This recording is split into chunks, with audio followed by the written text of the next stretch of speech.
Bueno, es el mensaje número 6 de los Salmos. Y como les dije, ¿verdad? Salmos vamos a tener que tomar más tiempo. Muchas veces descuidamos pasajes como los Salmos. Como les decía la semana pasada, en generaciones pasadas era de los libros más leídos, más usados por el pueblo cristiano para usarlos en forma devocional para su vida todos los días, ¿verdad?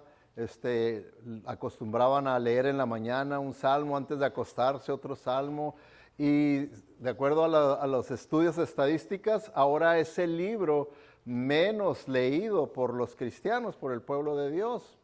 Entonces es por eso que he querido detenerme un poco más en los salmos para que podamos nosotros recuperar esa apreciación por una literatura tan hermosa, ¿verdad? Que sabemos que es palabra de Dios y es una obra literaria tremenda, hermosa, que tenemos que apreciarla en todos sus diferentes aspectos que tiene. Y pues es el número 6 y la semana pasada no pudimos entrar al Salmo 107. Para que vayan abriendo sus Biblias, el Salmo 107. Y yo voy a estar leyendo, y ustedes lo siguen ahí en su Biblia, ¿verdad?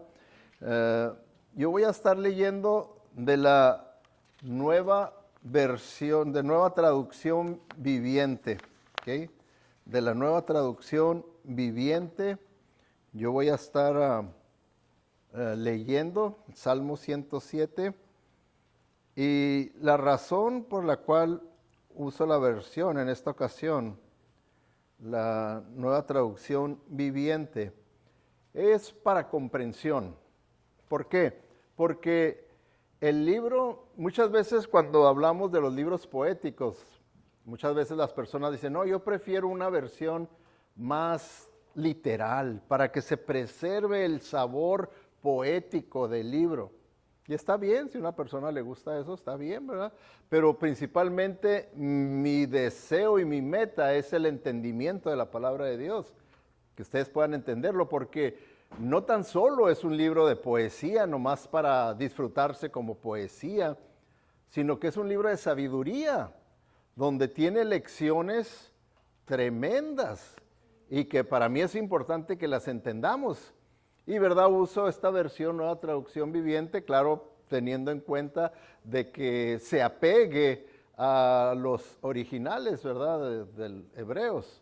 Entonces, vamos a ir viendo estos versículos y una de las cosas, ¿verdad? También importante que entendamos de los salmos es que si se fijan ustedes, la sabiduría que contienen en el libro de los Salmos, considerando que en ese tiempo no se tenía toda la Biblia como la tenemos nosotros. Y cuando uno ve la sabiduría de estos hombres en cuanto al conocimiento que tenían de Dios, en cuanto a la voluntad de Dios, en cuanto a cómo Dios obra y todo, es impresionante. ¿Por qué?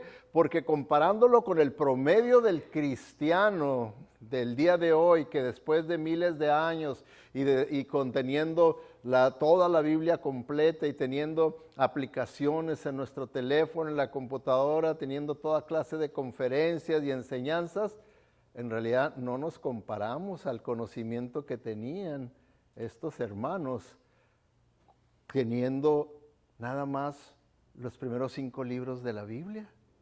Nosotros tenemos 66 libros, ¿ven? Ellos tenían 5 libros. Y fíjense, y todo esto para que nosotros entendamos la gran bendición que es cuando uno verdaderamente cultiva su relación personal con el Señor, porque entonces el Señor nos enseña de una manera espiritual, personal a nuestra vida. Que la religión nunca va a poder hacer eso en nuestra vida. Cuando nomás vivimos religiosamente, nunca vamos a poder nosotros ser enseñados por el Espíritu de Dios, por el Señor mismo. Por eso es bien importante que nosotros veamos. Ahora, en este Salmo 107, ya lo tienen ahí, para que lo busquen en su Biblia, es un salmo, ¿verdad?, que tiene aplicación para nuestra vida. Como todo lo que tenemos en el Antiguo Testamento, el apóstol Pablo nos dijo, miren, todo lo que encontramos en las Santas Escrituras, que se refería al Antiguo Testamento, dice, todo es para nuestra enseñanza y para que tomemos ejemplo. O sea que todo lo que le pasó al pueblo de Israel, nosotros tenemos que aprender de las experiencias de ellos. ¿Por qué de ellos? Porque ellos eran igual que nosotros, hombres exactamente igual que nosotros, pecadores, con la tendencia a querer hacer las cosas a su manera, de acuerdo a sus deseos humanos, en vez de hacerlos de acuerdo a la voluntad de Dios. Esa es la batalla espiritual en la que todos nosotros, si somos sinceros, luchamos y tenemos, ¿verdad? ¿Qué es lo que voy a hacer? Lo que yo deseo, lo que yo quiero, lo que me conviene, o la voluntad de Dios, porque muchas veces la voluntad de Dios no es lo que me conviene. Puede ser que no me convenga aquello, pero ¿qué voy a hacer? Entonces es una lucha, ¿verdad? Y este salmo está viendo en forma general toda la experiencia de Israel cuando fueron llevados cautivos a Babilonia. Y fueron llevados cautivos a Babilonia por su desobediencia, por su pecado. Entonces aquí el escritor está narrando la experiencia desde una perspectiva general, desde antes de que se fueran cautivos, durante el cautiverio y cuando salieron del cautiverio. Y fueron ellos desobedientes. ¿Por qué? Porque Dios les estuvo advirtiendo y advirtiendo y advirtiendo y advirtiendo a través de varios de los profetas. Uno de ellos, el que más estuvo insistiendo, fue Jeremías. Jeremías les profetizó y les dijo hasta exactamente quién iba a venir a llevarlos cautivos. Les dio nombre y geografía. Dijo, va a venir Nabucodonosor de Babilonia y va a hacer esto y va a hacer otro. Arrepiéntanse porque si no viene. ¿Y qué hacían el pueblo y los reyes? Decían, tú estás loco, Jeremías, tú no profetizas de parte de Dios. Mira, estos otros profetas nos están diciendo todo lo contrario. Que muchas veces eso nos pasa a nosotros. Buscamos quien nos diga lo que nosotros queremos oír, no la verdad de Dios. Y así pasa muchas veces cuando una persona sabe que está mal, pero quiere oír que está bien, no va a ir con la persona que sabe que le va a decir, no hermano, eso no está bien. Va a ir con el que le diga, no, sigue, ya me lo confirmaste, sí, así es, ¿verdad? Va a ir con el que le diga eso. Así estaba el pueblo de Israel, así estaban los reyes. Tenían sus falsos profetas, que ellos sabían, esos falsos profetas, que iban a quedar bien con el rey y les iba a ir bien económicamente y protegidos y todo, porque dijeran lo que el rey quería oír y lo que la gente quería oír. Mientras que el profeta que les decía la verdad de Dios, como lo hicieron sufrir, por eso se le conoce como el profeta sufriente, el profeta chillón, llorón, a Jeremías. Pero no era nomás porque fuera chiple, no, porque verdaderamente se las vio bien duras, pero se mantuvo firme diciéndoles la verdad de Dios, la verdad de Dios. Y fue tan exacto él en sus profecías, porque eran de parte de Dios, él que hasta les dijo cuánto iba a durar su cautiverio. Les dijo, va a ser un cautiverio de 70 años. ¿Y por qué 70 años? Bueno, viendo, ¿verdad?, ahí los diferentes pasajes bíblicos, porque fueron 70 años que Dios fue paciente, advirtiéndoles que se arrepintieran, que iban por mal camino y no lo hicieron. Entonces dijo, ok, fueron 70 años de paciencia mía, son 70 años que ustedes van a tener que pagar en cautiverio. Y porque estaba profetizado que eran 70 años, fue como Daniel, yendo a través de las Escrituras, meditando y leyendo, dijo, son 70 años los del cautiverio, y se puso a ver el calendario y todo, dijo, ya hemos llegado a los 70 años. Quiere decir que el Señor ya en cualquier momento nos puede liberar del cautiverio. Tenemos que tener fe y tenemos que empezar a hacer. Y fue cuando se movió, y sí, ya estaban bajo otro gobernante, ya estaban bajo los medos y los persas, y entonces el rey Ciro, cuando Daniel le habló con él, le dijo, sí, yo te apoyo para que se vayan y puedan ustedes reconstruir su tierra, su ciudad, Jerusalén y todo. Y se cumplió exactamente lo que la profecía dijo, 70 años y pudieron ellos ser libres. Bueno, todo ese historial, como les digo, de antes, durante y después del cautiverio, aquí este salmo lo presenta. Y el escritor, que es algo de lo bonito de los salmos, porque nosotros en los libros previos y en lo de los profetas podemos ver historia. Leemos los eventos y la historia nos narra los eventos fríamente nada más. Pero luego los salmos nos presentan el otro aspecto, el emocional, de cómo experimentaron estas personas esos eventos históricos que vemos nosotros, cómo los experimentaron, qué fue lo que ellos sintieron, cómo reaccionaron, cómo veían eso. Eso es lo bonito de los salmos, por eso es que se han usado de una manera devocional, porque uno se puede identificar con los sentimientos, las experiencias que ellos vivieron y que nosotros también, ¿verdad?, podemos vivir. Entonces, viéndolo, vemos primeramente que los versículos 1 al 3 es la introducción. Dice, den gracias al Señor porque Él es bueno, su fiel amor perdura para siempre, los ha rescatado el Señor. Entonces hablen con libertad, cuenten a otros que Él los ha rescatado de sus enemigos. ¿Se fijan? Como Él está narrando ya toda la historia completa, es por eso que comienza con agradecimiento, porque Él podía ver lo que sucedió y cómo terminó todo, cómo el Señor los rescató, cumplió su profecía, 70 años, pudieron quedar libres, pudieron volver para reconstruir Jerusalén, y entonces dice, hay que darle gracias a Dios por lo que el Señor ha hecho con nosotros, a pesar de que sufrieron, ¿verdad?, por 70 años, a pesar de que vivieron en otro país con otras costumbres, otros dioses, todo diferente, ¿verdad? Pero el Señor los sacó y por eso ellos podían dar gracias al Señor por eso. Y fíjense la pregunta que hace, ¿los ha rescatado el Señor? ¿Qué era la respuesta de los judíos? Claro que sí, nos rescató.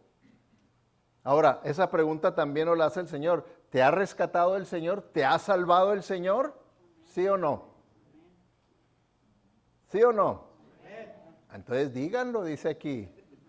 Díganlo, compártanlo con la gente a su alrededor. Compártanlo.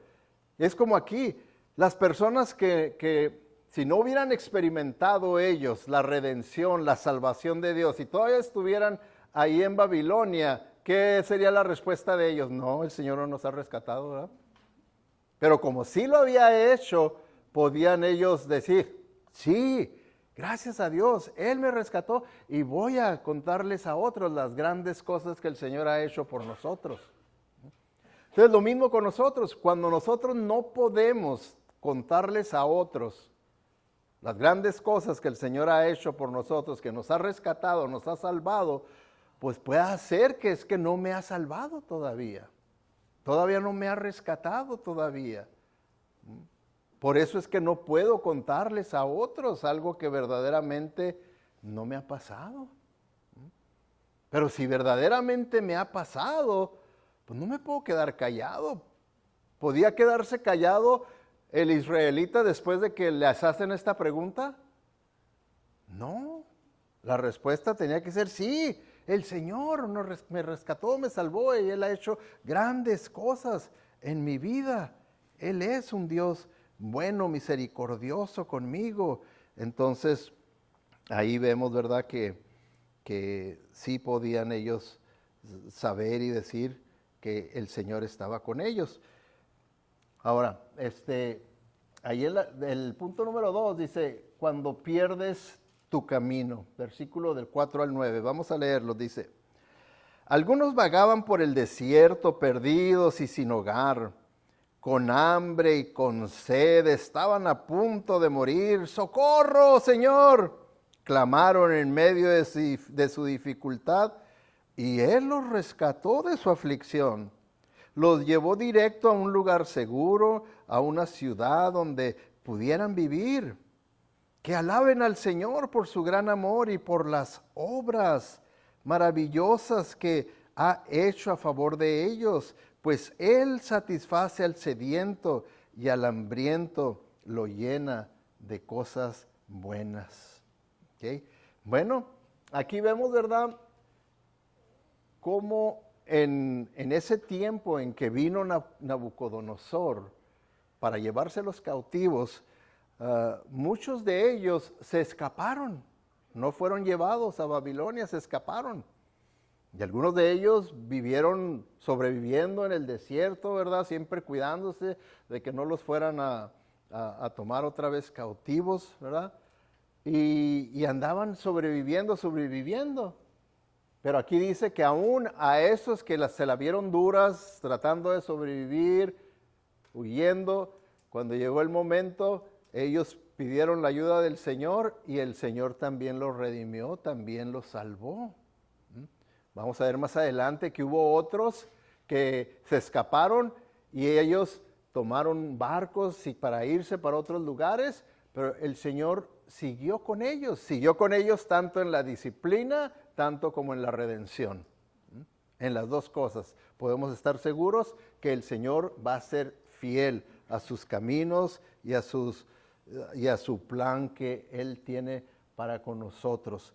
Entonces, dice, pues Él satisface al sediento y al hambriento lo llena de cosas buenas. ¿Cuándo? Cuando el sediento, el hambriento por las cosas de Dios, entonces le pide al Señor, se arrepiente, le pide que Él venga a su vida. Y luego vemos, ¿verdad?, en el versículo del 10 al 16, cuando pierdes tu libertad, ¿ok? Cuando pierdes tu libertad. Dice, algunos estaban en oscuridad y en una profunda penumbra, presos del sufrimiento, con cadenas de hierro. Está hablando de la situación emocional, espiritual en la que se encontraban al haber sido llevados en cautiverio. Dice, se rebelaron contra las palabras de Dios, se burlaron del consejo del Altísimo. Esa era la actitud que tenían. Dios les hablaba a través de los profetas y ellos se burlaban de los profetas. Por eso Jeremías sufrió mucho, ¿verdad?, por todos los abusos físicos de palabras que él recibió de parte del pueblo, porque él les decía la palabra de Dios y ellos se burlaron de la palabra de Dios y la rechazaron. Dice, versículo 12, por eso los doblegó con trabajo forzado, cayeron y no hubo quien los ayudara. ¡Socorro, Señor! Fíjense, clamaron en medio de su dificultad y el Señor no los oyó. ¿Así dice? ¿Sí? ¿O no están leyendo? Si están leyendo, ¿qué dice? ¿Que el Señor no los oyó? Los salvó, dice. Dice, y el Señor, y Él los salvó de su aflicción. ¿Se fijan cómo es la bondad de Dios? Cuando dice la Biblia que cuando el Señor ve un corazón contrito y humillado, ¿lo desecha o no lo desecha? No lo desecha, dice, no, Él lo va a recibir. Un corazón contrito y humillado, dice, Él no lo desechará. Y aquí vemos eso, ¿verdad? Que esa fue la reacción de ellos. Dice versículo 14, los sacó de la oscuridad y de la profunda penumbra, les rompió las cadenas. Eso es lo que el Señor hizo y lo que el Señor puede hacer con nosotros cuando nosotros nos arrepentimos. Versículo 15, que alaben al Señor por su gran amor y por las obras maravillosas que ha hecho a favor de ellos. Todo lo que el Señor hace en nuestra vida no es más que por su misericordia, por su amor, no es porque lo merezcamos. No es porque lo merezcamos. Versículo 16 dice, pues rompió las puertas de bronce de su prisión, partió en dos los barrotes de hierro. Ahí está hablando del poder de Dios para romper con la maldición con la que caemos nosotros al desobedecer a Dios. La disciplina, el juicio que viene de Dios puede ser removido cuando hay arrepentimiento. Solo cuando hay arrepentimiento es la única manera. Esas son las lecciones que debemos de aprender del pueblo de Dios. Y luego en los versículos 17 al 22 dice, cuando pierdes la salud. O sea que vemos aquí, ¿verdad?, que el escritor nos está narrando los diferentes eventos por los que pasó el pueblo de Israel por haber desobedecido al Señor, por no haber seguido sus caminos. Vino el juicio, la disciplina de Dios y vemos ahí, ¿verdad?, que se desviaron de los caminos de Dios, perdieron su libertad porque fueron cautivos y hasta perdieron su salud, muchos de ellos perdieron su salud. Dice ahí el versículo 17, algunos fueron necios, se rebelaron y sufrieron por sus pecados. No podían ni pensar en comer y estaban a las puertas de la muerte.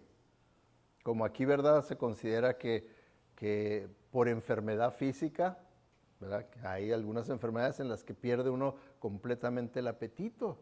Completamente el apetito, ¿verdad? Una hermana de aquí de la congregación últimamente tuvo que ir al hospital porque perdió completamente el apetito, de esa manera que una persona no le puede entrar nada porque sentía como que ya estaba bien llena cuando tenía días que no comía y lo que quería comer lo devolvía, lo que quería tomar lo devolvía. Tuvo que ir al hospital porque estaba muriéndose de debilidad, ¿ya? ¿Sí? Entonces hay enfermedades en las que completamente la persona puede quedar al punto de la muerte o morir por no poder comer. ¿Sí? Yo he oído, ¿verdad?, esos que las personas que pierden el apetito porque están enfermos. Nunca me ha pasado a mí tal cosa, no sé por qué, ¿verdad?, pero diferentes cosas que he podido tener de enfermedades y se me sigue antojando el steak y sigo comiendo igual y bien, y por eso me dicen, ¿qué enfermo va a estar? Si no se le quita el hambre. Digo yo, bueno, pues no sé, pero sí estoy enfermo, pero no se me quita el hambre. Pero aquí vemos, ¿verdad?, que estas situaciones, pues es algo que es de todos nosotros, porque como les digo, ellos son igual que nosotros y pueden experimentar lo mismo que nosotros experimentamos. Entonces, la disciplina, el juicio de Dios sobre nosotros puede llegar a este punto de la enfermedad también, ¿verdad? No que toda enfermedad a fuerzas tenemos que verla como una disciplina o un juicio de Dios, porque no es así, pero sí puede ser, puesto que en el mismo Nuevo Testamento, en los Corintios, al ellos estar tomando en menos la cena del Señor, el Señor dijo, por estar ustedes no honrándome con la cena del Señor, pues algunos de ustedes están débiles, algunos de ustedes han enfermado y algunos de ustedes han muerto también. O sea que son las tres maneras en las que el Señor puede traer disciplina a nosotros, y se fijan cómo Él lo hace con paciencia. Dice, ok, debilidad primero, te estoy dando, estoy siendo paciente, arrepiéntete, reconoce, ¿no? Bueno, enfermedad, acércate a mí, arrepiéntate. ¿Sigues terco? Vámonos. ¿Por qué? Porque nomás estás estorbando aquí, no estás cumpliendo con los propósitos por los cuales te crié y te salvé. Al contrario, estás estorbando, estás sirviendo de piedra de tropiezo. Mejor vámonos. Y el Señor nos puede llevar en un acto de disciplina. Y de aquí vemos, ¿verdad?, lo que Él dice, ¿verdad? Dice, y estaban a las puertas de la muerte. Fíjense, ya estaban a las puertas de la muerte, pero versículo 19. ¿Qué dice el versículo 19? ¡Socorro, Señor! Clamaron en medio de su dificultad. ¿Y qué pasó? Él no los oyó. Y Él los salvó de su aflicción. ¿Se fijan? El Señor, esa es su especialidad de Él, salvar, rescatar. Por eso la Biblia dice, Él vino a buscar y a salvar al perdido. Esa es su especialidad de Él y debemos de creer que eso Él es el que puede hacer. Por eso cualquier situación en la que nosotros estemos, solamente Él puede con esa situación. Y lo peor que podemos hacer es creer que yo puedo más que Él, cuando no es así. Solamente Él puede más que nosotros. Dice versículo 20, envió su palabra y los sanó. Los arrebató de las puertas de la muerte. Que alaben al Señor por su gran amor y por las obras maravillosas que ha hecho a favor de ellos, que ofrezcan sacrificios de agradecimiento y canten con alegría por sus gloriosos actos. Aquí, ¿verdad? El escritor está diciendo, cuando una persona verdaderamente reconoce que Dios ha intervenido y Él es el que ha hecho la obra de restablecerle a uno la salud física, emocional, espiritual, dice, entonces esa persona va a responder de esta manera. Va a alabar al Señor, va a reconocer que es únicamente por amor de Dios lo que Él ha hecho, que fue algo maravilloso, sobrenatural, que el Señor hizo. Por lo tanto, yo voy a ofrecer sacrificios de agradecimiento. Quiere decir, ahora yo le voy a servir sacrificialmente al Señor. Ahora yo voy a estar dispuesto a negarme a mí mismo y a obedecer a Cristo en su voluntad, dice.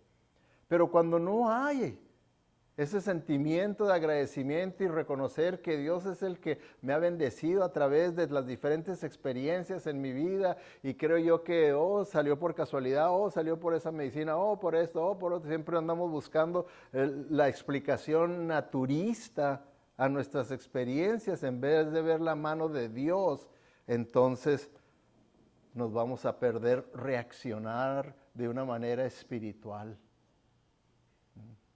No vamos a reaccionar espiritualmente, vamos a reaccionar carnalmente y nos perdemos de todas las bendiciones que el Señor tiene para nosotros.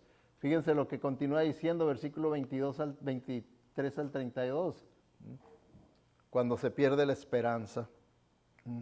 Dice, algunos se hicieron a la mar en barcos y surcaron las rutas comerciales del mundo. También observaron el poder del Señor en acción, sus impresionantes obras en los mares más profundos. Él habló y se desataron los vientos que agitaron las olas. Los barcos fueron lanzados hacia los cielos y cayeron nuevamente a las profundidades. Los marineros se acobardaron de temor, se tambaleaban y daban tumbos como borrachos, no sabían qué hacer, qué más hacer. ¡Socorro, Señor!, clamaron en medio de su dificultad. Y una vez el Señor no les oyó. No, otra vez. Y Él los salvó de su aflicción. Calmó la tormenta hasta convertirla en un susurro y aquietó las olas. ¡Qué bendición fue esa quietud! Cuando los llevaba al puerto sanos y salvos. Que alaben al Señor por su gran amor y por las obras maravillosas que ha hecho a favor de ellos, que lo exalten públicamente de la congregación y ante los líderes del pueblo. Otra vez, que está diciendo aquí, que algunos pues trataron de los que huyeron de haber sido deportados a Babilonia y fueron en barcos, pero acuérdense que la llevada a Babilonia era una disciplina, un juicio de Dios. ¿Se puede uno escapar de la disciplina del juicio de Dios? ¿no? Y aquí dice que los que entraron en barco, el Señor dijo, no porque te vayas en barco y no te vas a Babilonia ya te salvaste de mi disciplina. Y ahí se ve, ¿verdad?, otro tipo estilo Jonás, el que le andaba huyendo a la voluntad del Señor, y el Señor dijo, ¿a poco porque agarras un barco con diferente dirección a donde yo te estoy mandando y ya te salvaste? Allá te va a agarrar, allá te voy a mandar una tormenta. Así también el Señor dice, no te me vas a escapar, a donde tú te vayas, allá te voy a mandar la tormenta. Allá te lo va a mandar la tormenta. Y hasta que te quebrantes y te arrepientas, te quito la tormenta y traigo tiempos de paz a tu vida. Y es lo que hizo, ¿verdad? Les dijo, ¿te quieres ir? Bueno, ahí te va la tormenta. Y es algo que nos está también ahorita en forma directa e indirecta diciéndoles, ¿qué quieren ustedes? ¿La paz o la tormenta? Ustedes van a decidir, nosotros vamos a decidir. Si tomamos el camino nuestro, lo que nosotros queremos, lo que nos conviene, salimos de los caminos del Señor, dice, allá adelantito va a estar una tormenta esperándote. Pero si tomas el camino correcto, el camino de Dios, entonces la bendición de Dios la vas a tener. Por eso comenzó desde el versículo número 1, bendecidos. ¿Y por qué? Porque eso es lo que el Señor puede hacer por nosotros. Entonces, cuando se pierde la esperanza, que era lo que pasó, ¿verdad? Se imaginan, vean ese cuadro, cuando vino Nabucodonosor, quemó Jerusalén, sus casas, su templo, todo, y se los llevó en desfile hasta Babilonia. ¿Se imaginan? ¿Creen ustedes que ellos tenían esperanzas de poder volver cuando veían la ciudad santa destruida completamente y ellos llevados lejos, porque era lejos, llevados lejos? ¿Creen ustedes que tenían esperanzas de volver? Sin embargo, ¿en dónde podían haber ellos recuperado esperanza? En la palabra de Dios, porque ahí ya el Señor les había profetizado 70 años y los vuelvo otra vez. Podrían haber tenido esperanza, pero la esperanza se puede perder cuando uno pierde de vista la palabra de Dios, pierde de vista la voluntad de Dios. Y los últimos versículos 23 al 32 dice, cuando pierdes tu hogar, cuando pierdes tu hogar. Vamos a ver qué dice ahí el versículo. No es el 23, es el 33. Dice, Él transforma ríos en desiertos y manantiales de agua en tierra árida y sedienta. Convierte la tierra fructífera en tierras saladas y baldías a causa de la maldad de sus habitantes. Se fijan, empieza a hacer una comparación entre lo que el Señor puede hacer, bendición, maldición, bendición, maldición. Como diciéndonos, ¿tú sabes qué es lo que quieres? ¿Qué es lo que quieres? ¿La tierra árida, el desierto? ¿O quieres lo contrario? La tierra fértil, con suficientes aguas. Versículo 35, pero también convierte desiertos en lagunas y la tierra seca en fuentes de agua. Lleva a los hambrientos para que se establezcan ahí, construyan sus ciudades. Siembran los campos, plantan viñedos y recogen cosechas abundantes. ¡Cuánto los bendice! Allí crían familias numerosas y sus manadas de animales aumentan. Cuando disminuye la cantidad de ellos y se empobrecen por la opresión, las dificultades y el dolor, el Señor derrama desprecio sobre sus príncipes y los hace vagar por tierras baldías y sin sendero, pero rescata de la dificultad a los pobres y hace crecer a sus familias como rebaños de ovejas. Los justos verán estas cosas y se alegrarán, mientras los perversos son bruscamente silenciados. Los sabios tomarán todo muy en serio. Verán en nuestra historia el fiel amor del Señor. ¿Puede usted ver eso en la historia de Israel y poder aplicarlo para su vida? Dice aquí, si usted así lo ve, va a ser sabio. Va a ser sabio. Si usted aprende las lecciones del pasado, del ejemplo que Dios nos dio con Israel, entonces usted va a ser sabio. Pero si usted quiere ser necio, pues usted puede, lo mismo, va a aprender, va a escuchar, va a saber en que usted decide la bendición o la maldición, dice, y dice, no, eso es puro cuento, no, nomás los tratan a uno de asustar ahí en la iglesia, a mí no me pasa eso, y para acá y para allá, y decide agarrar el camino de la necedad. Por eso es que se llama necio, porque lo que tienen de similitud el sabio y el necio, lo que tienen en similitud es que los dos saben la verdad de la palabra de Dios.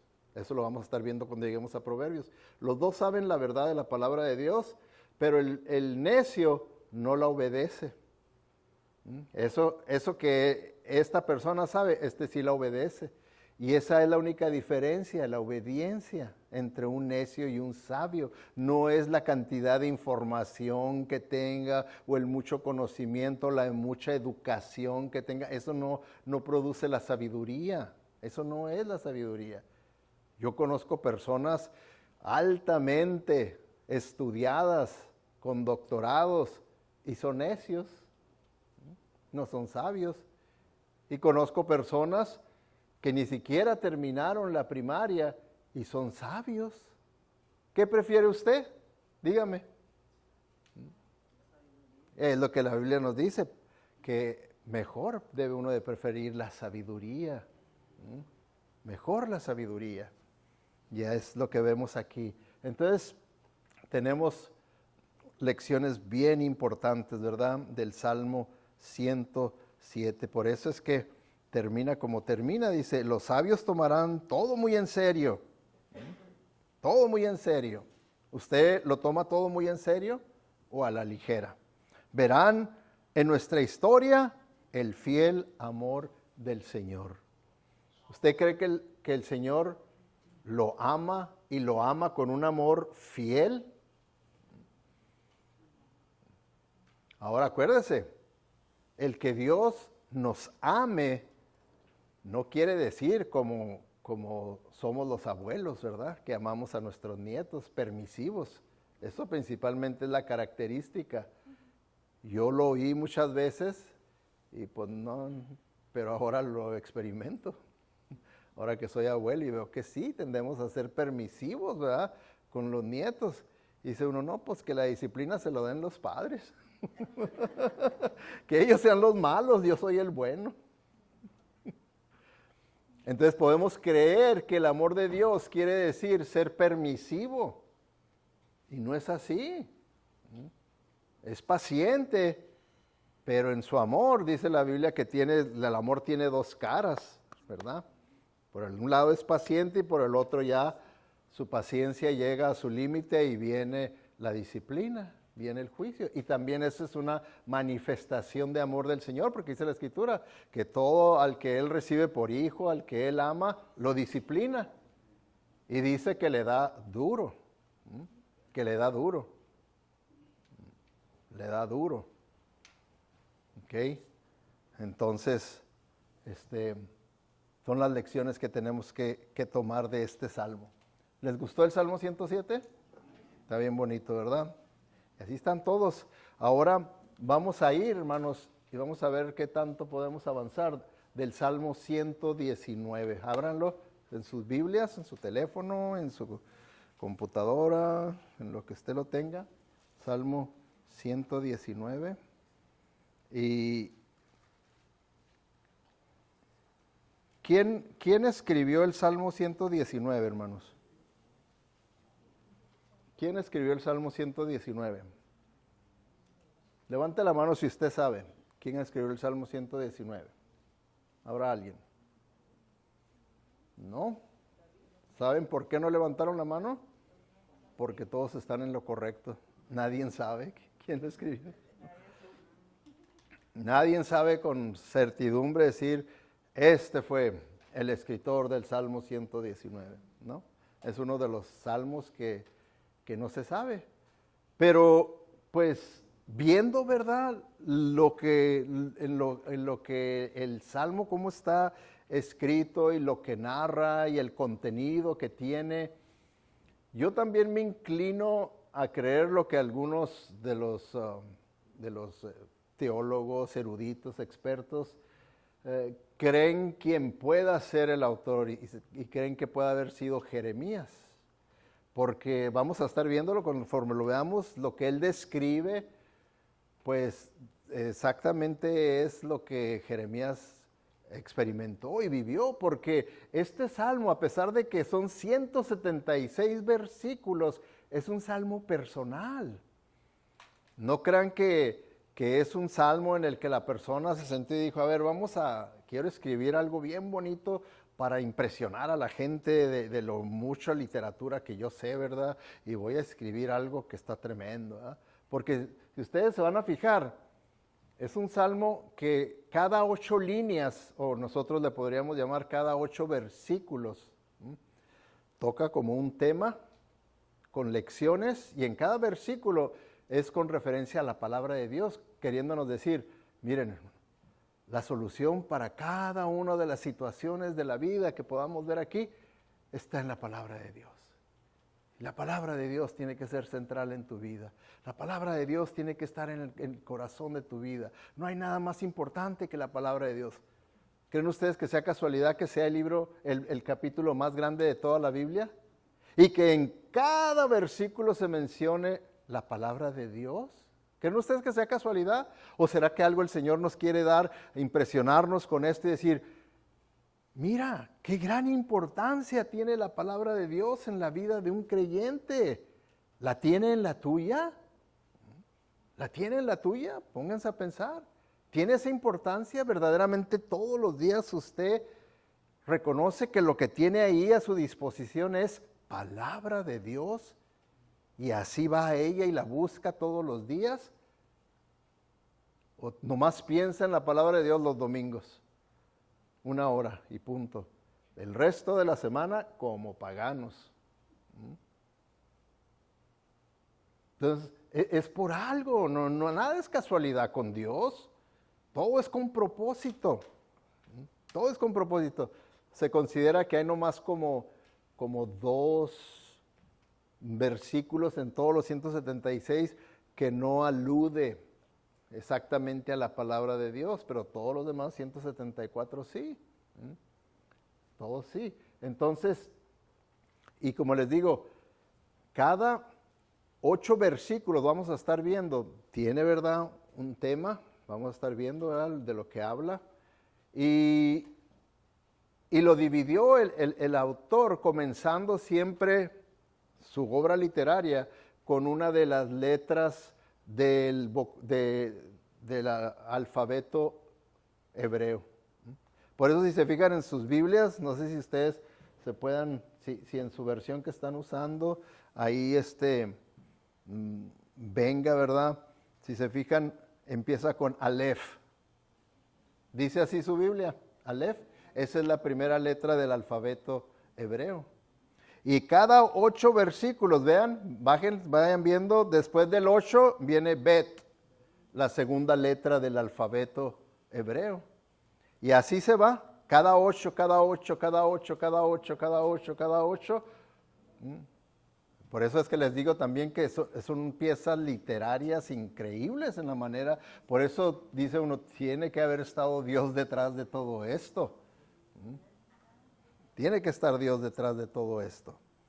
Entonces, vemos eso. Por eso, vamos a ver primeramente, ¿ok?, los primeros 8 versículos. Aquí nos dice, ¿verdad?, bendito y sin culpa. Fíjense lo que dice. Dice, felices son los íntegros, los que siguen las enseñanzas del Señor. Felices son los que obedecen sus leyes y lo buscan con todo el corazón. ¿Okay? Aquí en esta versión usa la palabra felices. Si usted tiene otra versión, verá que dice bienaventurados, ¿verdad? Bienaventurados. Es una palabra que no es muy común que la usemos nosotros. ¿Usted lo usa en sus conversaciones, con sus amistades, con sus amigos? Usted habla, oh, yo soy bienaventurado. La usa. ¿Qué tan bienaventurado eres tú, mi amigo? ¿Verdad que no la usamos, verdad?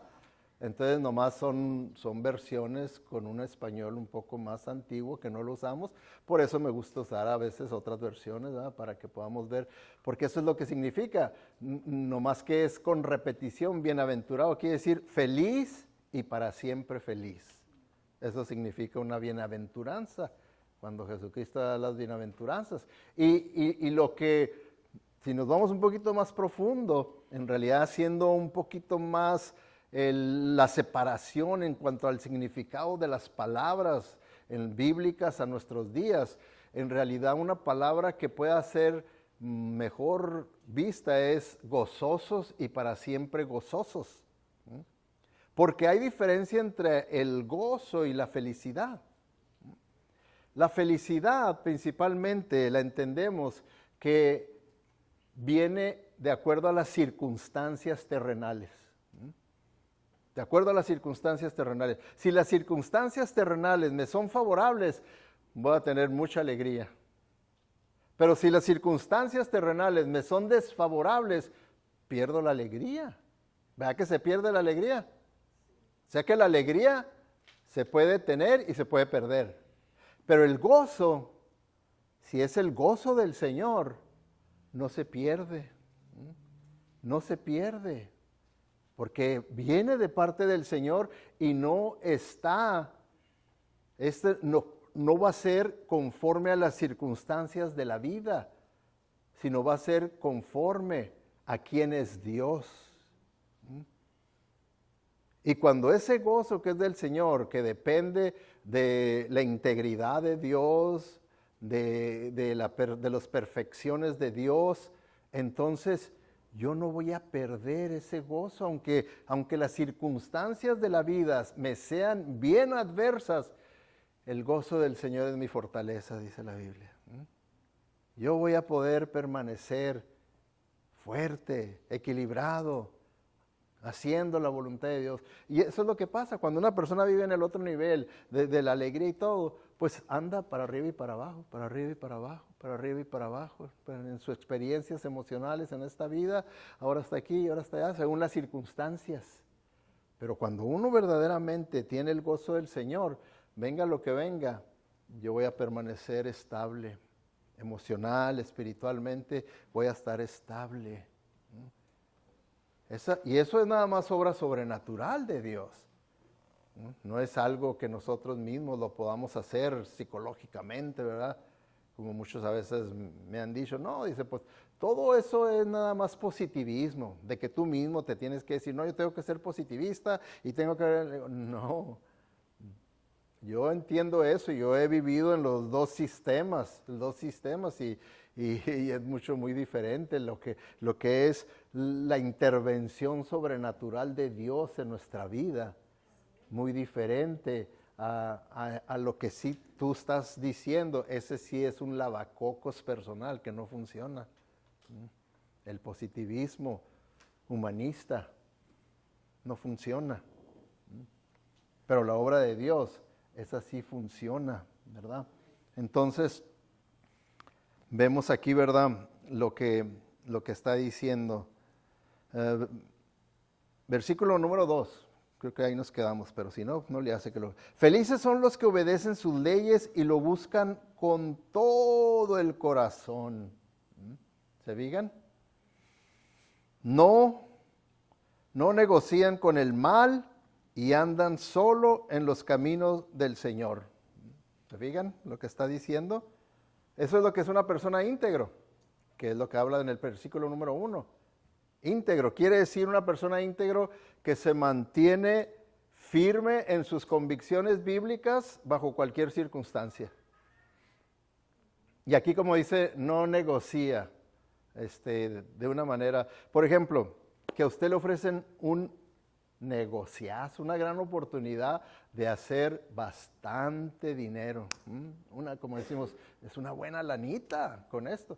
Pero usted se da cuenta que tiene cosas que no son legales.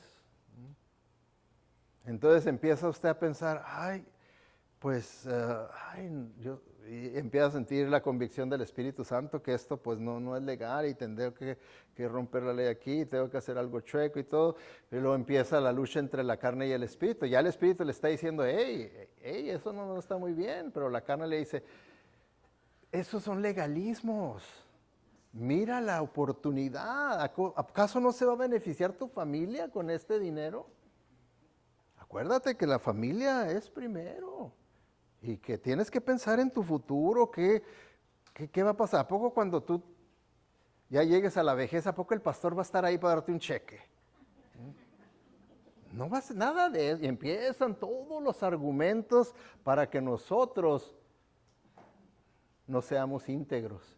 Y ahí nos desmoronemos, es lo que significa el no ser íntegro. Me desmorono ante la tentación, cedo, le entro a aquello que no es de acuerdo a la voluntad de Dios y hasta ahí se supo exactamente de qué estoy hecho. Hasta ahí se supo. Por eso el Señor permite las tentaciones. Tentaciones es parte de las pruebas que Dios permite en nuestra vida para ver de qué estamos hechos. Y no porque el Señor no sepa, sino para que nosotros podamos descubrir de qué estamos hechos nosotros, cómo estamos espiritualmente nosotros. Ahí Él nos hace ver. Cuando nosotros le decimos no a ese negocio, aunque quisiera decirle que sí, buscar una manera de que cómo firmar eso y que todo sea legal, pero no, la manera es, y usted dice que no, ¿no cree usted que Dios lo va a recompensar? Dios lo va a recompensar. Dios lo va a recompensar. Ya he visto yo muchos de esos casos donde yo les he aconsejado, no se meta, eso no está bien, no se ve bien. Sí, pero que viene. Pues bueno, ¿para qué vino conmigo, verdad? Ya sabía que yo le iba a decir que no, pero pues bueno, quiso oír que no, lo hizo que sí, y después hay algunos que con humildad me han dicho, pastor, usted tenía razón. Fue mal con esto, perdí mis ahorros.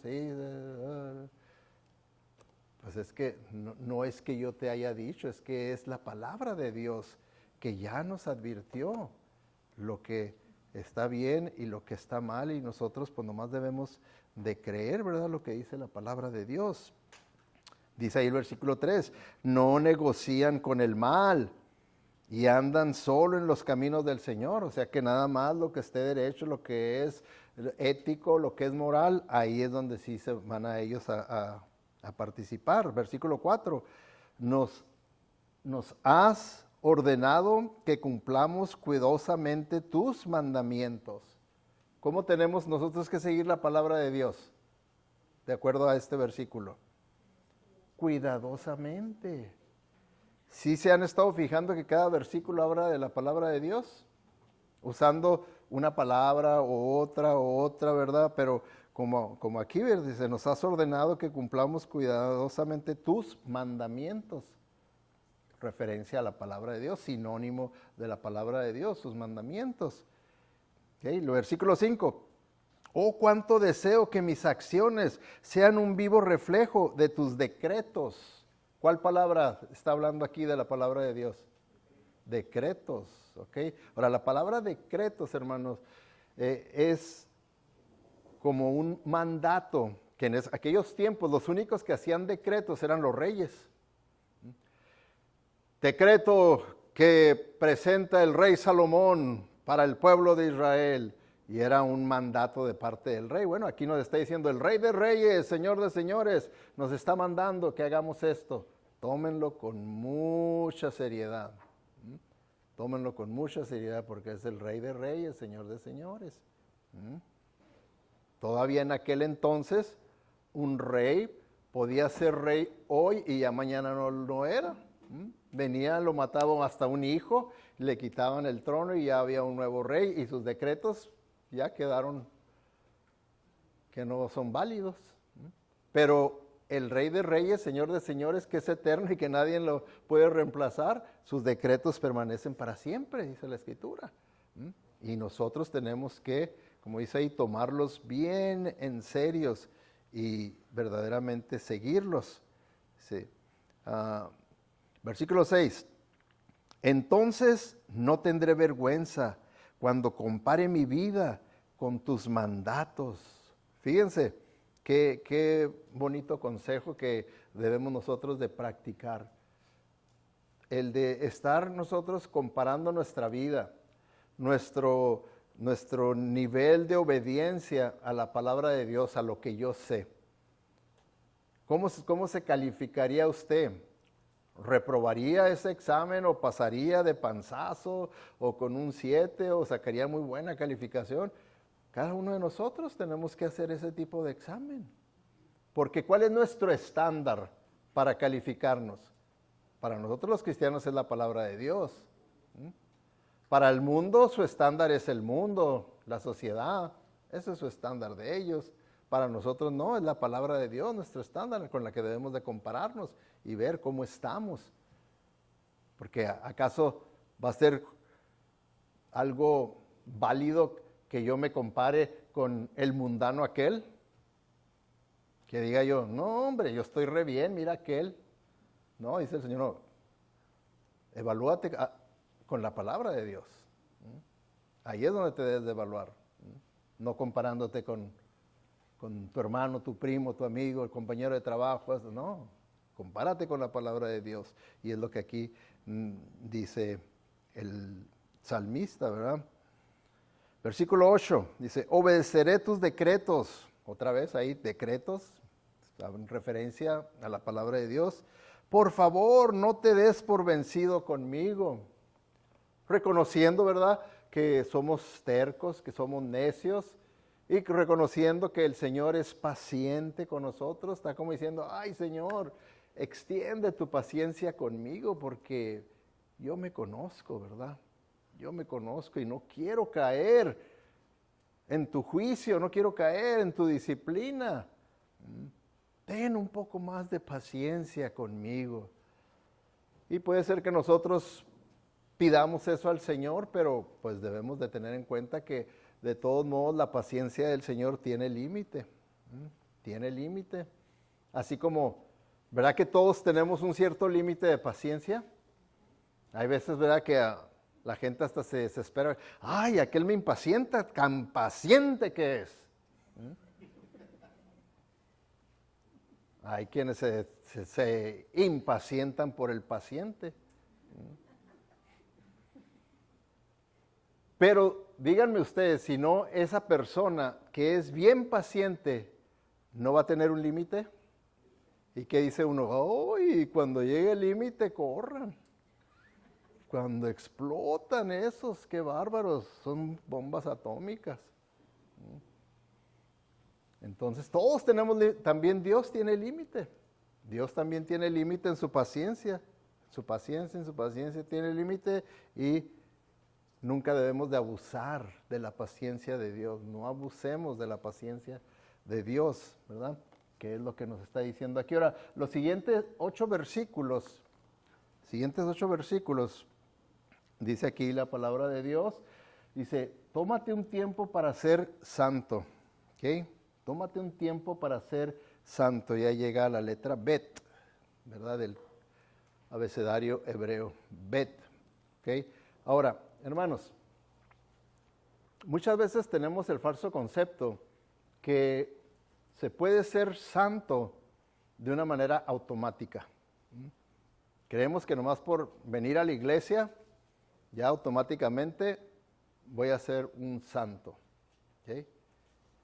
Creemos que es como por ejemplo, hay lugares allá en Los Ángeles donde usted puede lo que le llamamos drive-thru, nomás manejar, le pintan su carro y sale ya de otro color pintadito. Ya no, qué trabajito ha de ser, ¿verdad? Pero eso lo hacen, ¿verdad?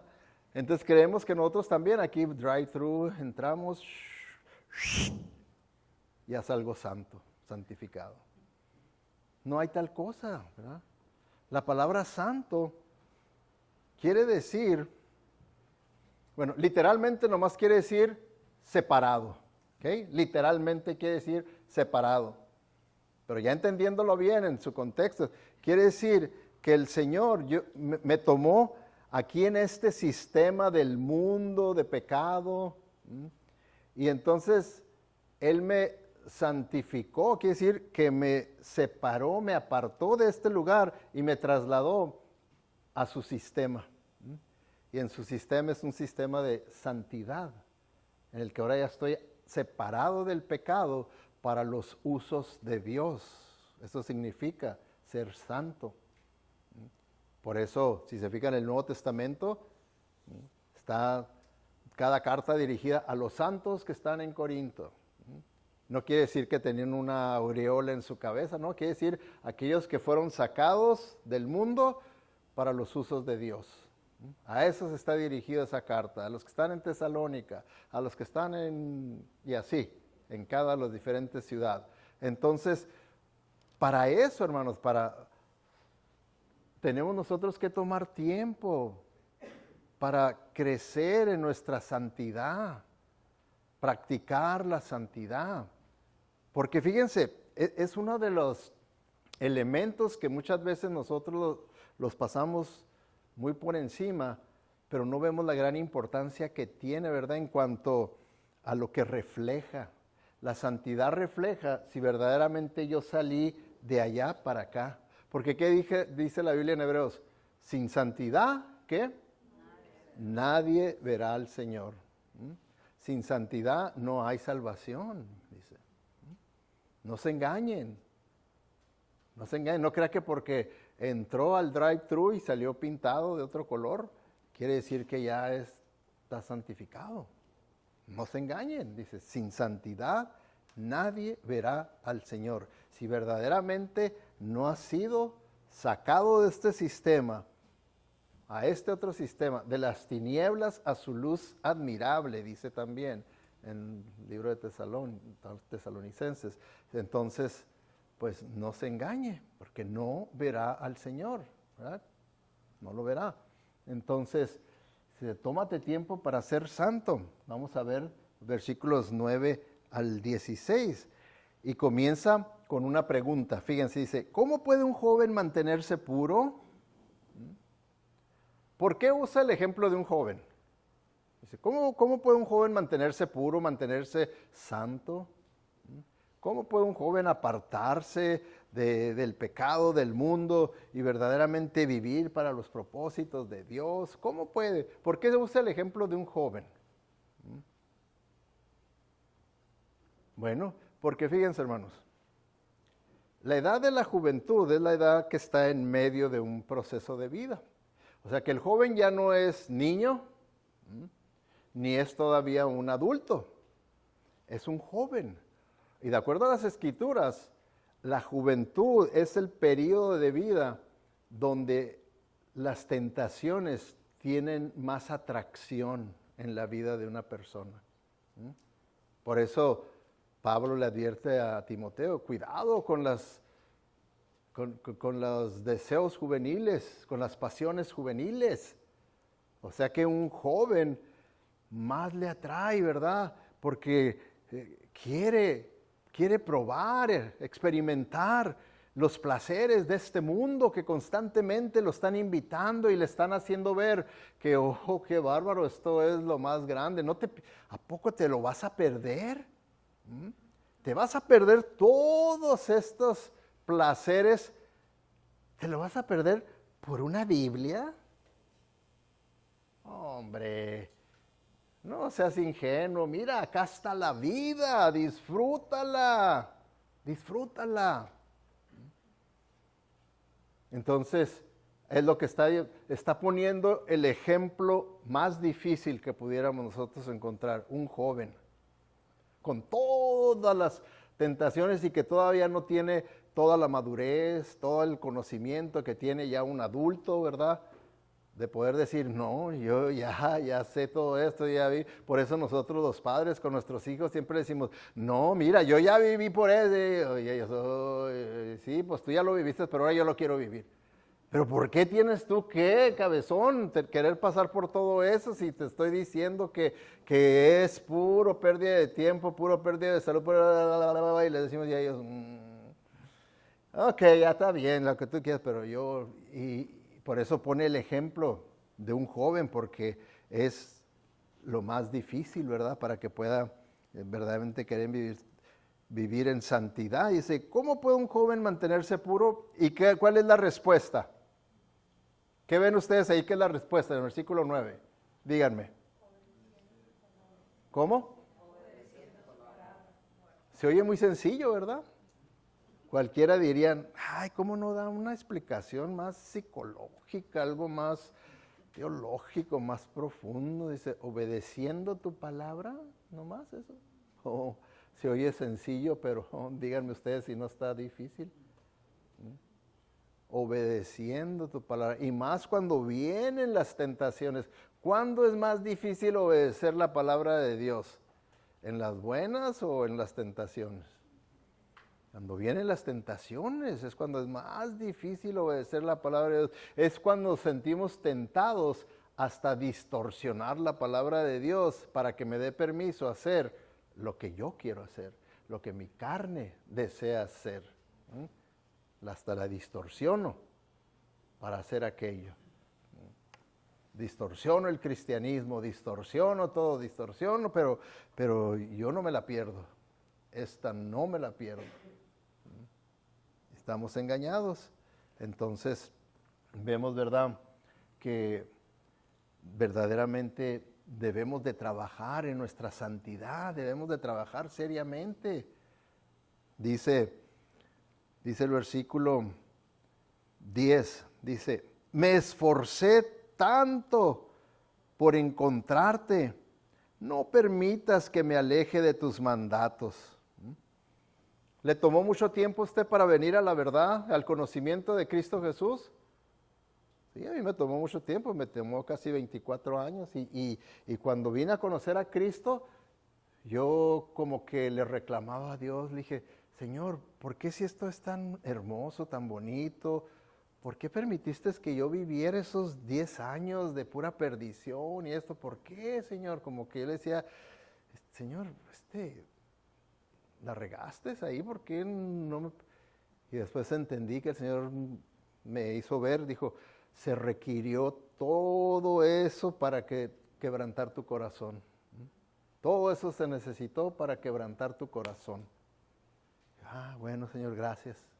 Gracias, porque ahora veo que aún tú usas aquello que es horrible, aquello que es pecaminoso, tú lo usas para traer algo bueno. Y tú lo usaste. Entonces, vemos, ¿verdad?, que aquí el salmista de una manera similar dice, me esforcé tanto por encontrarte, no permitas que me aleje de tus mandatos. ¿Okay? O sea, que apreciemos nosotros la salvación, la santidad que viene del Señor en nosotros, que la apreciemos de tal manera que no tan fácilmente nos desviemos y nos vayamos a las cosas del mundo como si no hubiera costado nada nuestra salvación.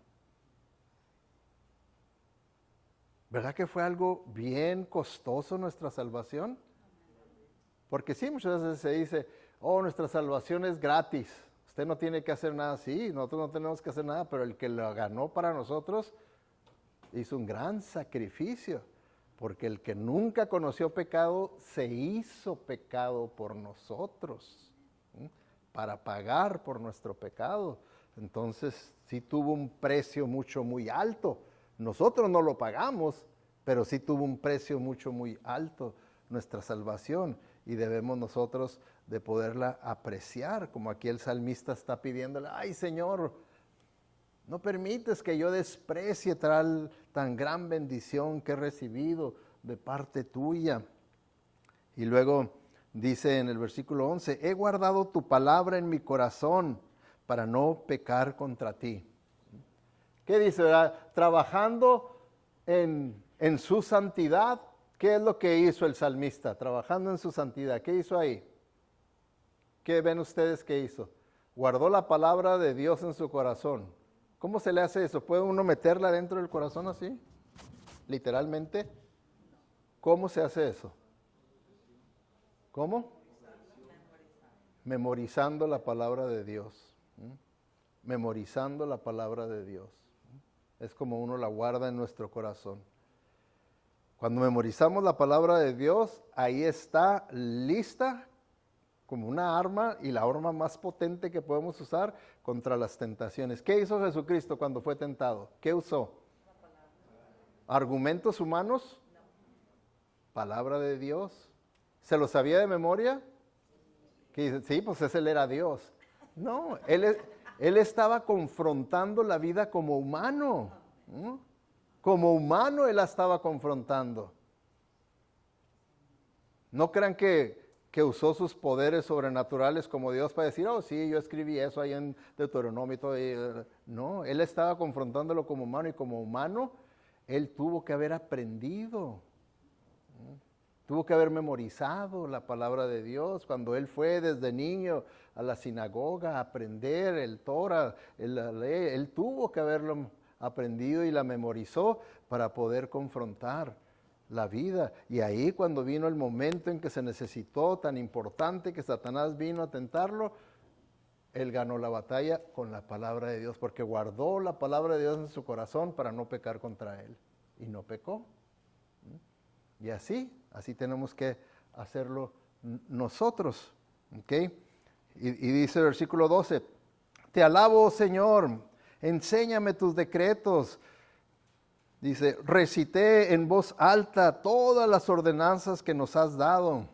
¿Por qué pudo recitar? Porque lo tenía memorizado y seguía él recordando y recitando lo que él ha memorizado de la palabra de Dios. Me alegré en tus leyes tanto como en las riquezas. Hermanos, vean lo que está diciendo. Me alegré en tus leyes tanto como en las riquezas. ¿Qué le causa a usted más alegría? ¿Que le regalen una Biblia o que le den un cheque? Ah, con la risita ya dijeron todo, ¿no? Y fíjense lo que él dice, ¿verdad? Me alegré en tus leyes, o sea, él está siendo sincero, tanto como en las riquezas, dice, y sí, yo reconozco que me alegro con las riquezas, pero me alegro también, Señor, con tu palabra, con tus leyes, me regocijo con ellas. Estudiaré tus mandamientos y reflexionaré sobre tus caminos. ¿Está usted estudiando la palabra de Dios para verdaderamente ser santo? ¿Está tomando tiempo para ser santo, estudiando la palabra de Dios, no nomás leyéndola, estudiándola, hermanos? Tomemos en serio todo esto. Esta es palabra de Dios, no son regaños del pastor, es palabra de Dios. Dice el versículo 16, me deleitaré en tus decretos y no olvidaré tu palabra. Dice que él va a continuar día a día saboreándose con la palabra de Dios, porque como la guardó en su corazón, la puede estar recordando, meditando, saboreándola, y no la va a olvidar. No la va a olvidar para poderla poner en práctica en su vida. ¿Ok? Entonces se nos acabó el tiempo. Hemos cubierto nada más 16 versículos de los 176. Así es que la próxima semana, hermanos, no vamos a ver el Salmo 119. ¿Por qué? Porque no voy a estar aquí. Voy a tomar unas cortas vacaciones, no voy a estar el próximo domingo, pero sí van a tener un mejor predicador que va a poderles dar un buen descanso, ¿verdad?, de mí. Y ahí los animo, ¿verdad?, para que no dejen de venir y apoyen al hermano que va a tomar mi lugar aquí en el púlpito. Y escuchen la palabra de Dios que va a ser predicada, pero cuando vuelva, el siguiente domingo, vamos a continuar. Por eso usted continúe leyendo el Salmo 119, meditando, véalo así en esas porciones de 8 en 8, en 8, en 8, en 8, porque así es como el Señor lo hizo, lo dividió, ¿verdad?, con las letras del alfabeto hebreo y con un pensamiento y mensaje diferente en cada uno de los grupos. Vamos a orar. Te damos gracias, Padre Celestial, por tantas bendición que podemos encontrar en estos salmos, Señor. Señor, ayúdanos a que no caigamos en lo que tú nos enseñas aquí en el Salmo 107, a que perdamos el camino correcto, Señor, como lo perdió Israel y vinieron las consecuencias que fueron llevados a Babilonia. Señor, que no perdamos nuestra libertad con la que tú nos has dado, Señor, en Cristo Jesús, que no perdamos nuestra salud espiritual, emocional y física, que no perdamos la esperanza en ti, Señor, que no perdamos nuestro hogar, sino que al contrario, Señor, que siempre podamos estar agradecidos y apreciemos toda tu paciencia, amor y misericordia que tú tienes para con tu pueblo. Que no abusemos de tu gracia, Señor. Pedimos, Señor, para que así nosotros podamos tomar tiempo para ser santos, atesorando tu palabra en nuestro corazón, meditando en ella, obedeciéndola, poniéndola en práctica, no cayendo en las tentaciones que Satanás, este mundo y nuestra carne constantemente nos están invitando a que llevemos a cabo, sino que al contrario, que siempre hagamos lo que tú nos indicas en tu palabra, porque es lo único que va a traer una verdadera bendición y va a traer el verdadero gozo en nuestro corazón. Gracias, Señor, porque sabemos que todo esto puede ser posible por tu gracia y tu poder en nuestras vidas. Y es en el nombre de Cristo Jesús que te lo pedimos y buscando únicamente que con nuestra vida traigamos honor y gloria a tu nombre. Amén.